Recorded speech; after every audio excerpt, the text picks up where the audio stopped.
Welcome back in, everyone. You are officially on air, and I am your host, Ryan Ayers. Week 6 of the NFL football season officially is over just a couple hours ago. Arizona Cardinals totally blew out New York Jets 28-3.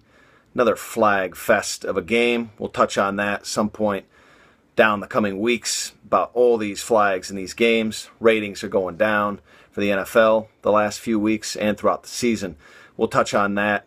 And we'll see if some of that stuff gets cleared up as baseball season officially gets over. But the thing I want to touch on tonight is why are some of these NFL head football coaches so obsessed with prevent defense come the fourth quarter? We saw again yesterday, John Fox. We already know his obsession after being fired by the Denver Broncos. Couldn't win the big one with Peyton Manning. And now he's going into basically his retirement swan song by running back-to-back losing records, it looks like, again this year with Chicago Bears.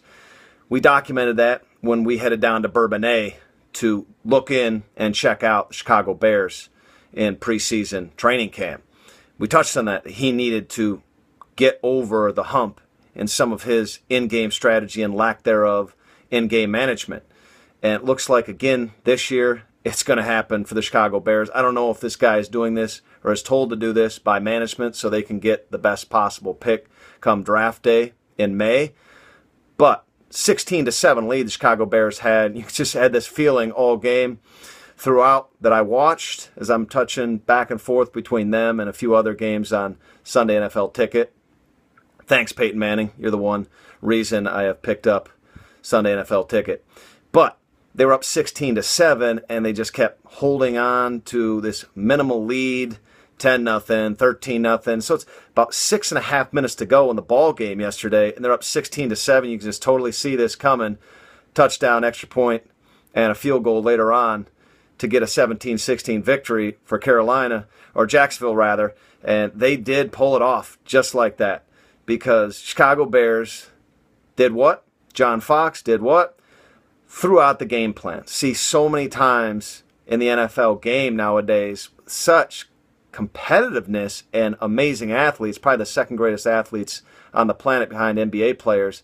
You're going to find so much competition there that you cannot do that. It's a 60-minute game, 4 quarters, and you see John Fox do it yesterday in the afternoon, turn it into a 3.5 quarter game plan. You've got the game plan working. You're dominating the Jacksonville Jaguars.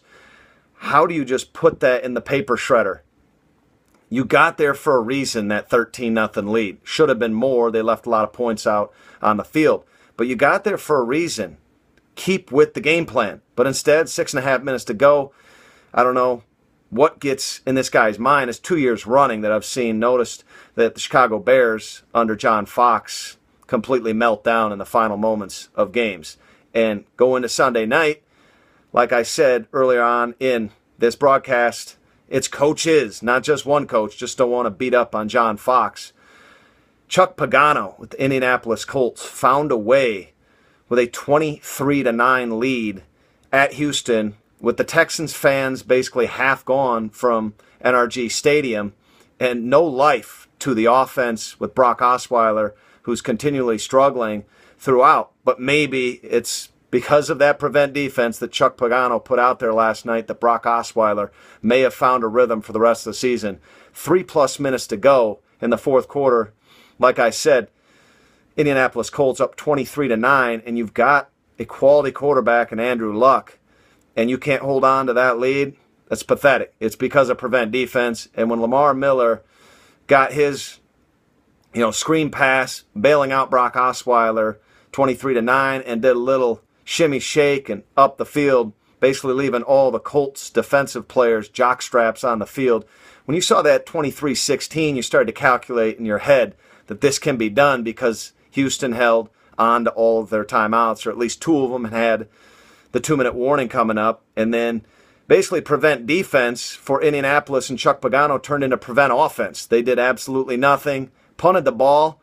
Brock Osweiler had half a field to go. They didn't even really need to worry about their timeouts or any time left. They used those timeouts to stop them, got the ball with just under 2 minutes to go, and the rest is history. And it teaches a lot of fans an important lesson. If you're going to spend hundreds of dollars on concessions and tickets and parking and head down to the stadium, you might as well stay for the entire ball game. Because when Adam Vinatieri was kicking a field goal to try and pump it up to a 23-9 two-touchdown lead, I see in the replay several Houston Texans fans already walking towards the exits. And half the stadium, like I said, was already empty even before that. So, lesson to be learned. If you're the fan, don't leave early, ever, when you're at a football game or a baseball game, whatever game you're at. And the second lesson is these NFL coaches, when your game plan has worked for more than 90% of the game already, just stick with it. What's the darn problem? Stick with it. Don't throw it in the trash, because these teams maybe pull out a game even with the backdooring, but in the end, normally when you go to prevent defense, it prevents you from winning.